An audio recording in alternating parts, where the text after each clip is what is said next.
আসসালামু আলাইকুম এভরিওয়ান, ভাই বোনরা। আজকে আমি এই যে ছোট লাল আলু দিয়ে বেগুন দিয়ে শুটকিগুলি ভাজি করব।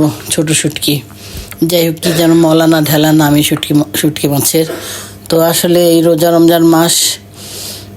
রমজান মাসে আসলে মাছ মাংস যাই খাই আমরা, মাঝে মধ্যে মনে হয় যে একটু শুটকি ভাজি টাজি খেলে বা ভর্তা টর্তা খেলে হয়তো ভালো লাগবে।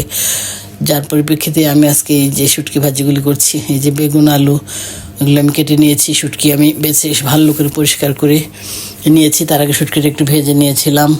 পেঁয়াজ মরিচ রসুন কেটে নিয়েছি, যে প্যান চুরি দিয়ে তেল দিয়ে এর মধ্যে পেঁয়াজ মরিচ রসুন ভেজে নিয়ে একটু আদা রসুন বাটা সামান্য একটু দিয়ে দিলাম। যে এখন আমি লবণ দিয়ে দিলাম, একটু হলুদ দিয়ে দিলাম,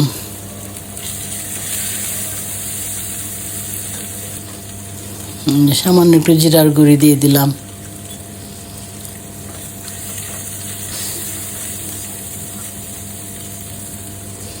যখন আমি শুটকিগুলি দিয়ে একটু কষায় নিয়ে টিয়ে তারপরে আমি বেগুন আর আলুগুলি দিয়ে দেব। এই যখন আমি বেগুন আর যে আলু কুচি করে কাটা এগুলি আমি ঢেলে দিয়ে দিলাম প্যানে। এখন এগুলি কষায় নিয়ে টিয়ে তারপর আমি পানি দিয়ে দেব। যে আমার কষানো হয়ে গেছে, এখন আমি পানি দিয়ে দিচ্ছি। তারপর হয়ে গেলে একটু নেড়ে চেড়ে কষায় নিয়ে আমি নামিয়ে নেব।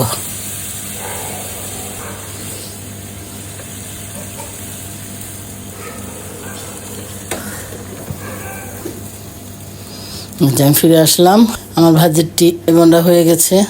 এখন আমি ধনিয়া পাতা দিয়ে একটু নেড়ে টেড়ে তারপরে আমি ভাজিটি বেড়ে ফেলবো। এই রোজা রমজান মাস একটু ভাজি ভর্তা এগুলি খেতে ভালোই লাগে, যার জন্য আমি ভাজিটি চট করে ফেললাম এবং ভালো মতো ভিডিও করি, তাই আপনাদেরকে আমি এই ভিডিওটা করে দেখালাম। আসলে মাছ মাংসের থেকে এই রোজা মাসে আমার মনে হয় একটু ভাজি ভর্তা টর্তা এগুলি বেশি মজা লাগে। তারপরেও মাছ মাংস তো খেতেই হয়, ওর পাশাপাশি একটু আমার মাংসের তরকারি আছে, এর পাশাপাশি এটা হলে ভালো লাগবে, যার জন্য আমি ভাজিটা একটু চট করে ফেললাম। এই যে ভাজিটা আমি বেড়ে নিয়েছি ভাই বোনরা। তো আপনাদের যদি এভাবে ইচ্ছা হয় আপনারা এভাবে করে খাবেন, ভালো লাগবে ইনশাল্লাহ। তো আপনারা আমাকে সাবস্ক্রাইব এবং ফলো করে আমার পাশে থাকবেন।